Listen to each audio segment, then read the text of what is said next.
Welcome to Let Me Fix This. Enjoy the video. In this video, I will show how to change a Nissan Tiida AC filter. First, you'll need to locate your vehicle's glove box and remove everything inside. Next, identify the clips or screws that secure the glove box to the dashboard.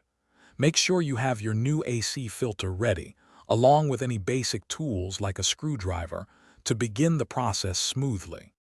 Now, with the glove box empty, gently unclip or unscrew it from its position. Some models might have a small light or other electrical connections.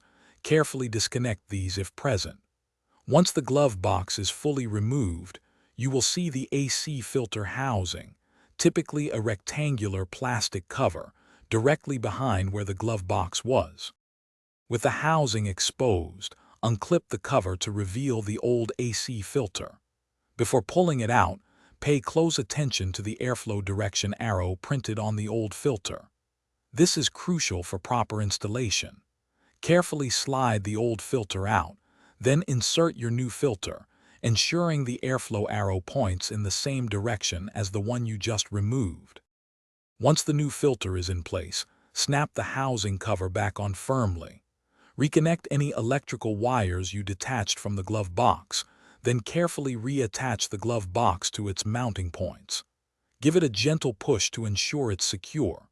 Finally, start your Nissan Tiida and run the air conditioning to confirm everything is working correctly and airflow is strong.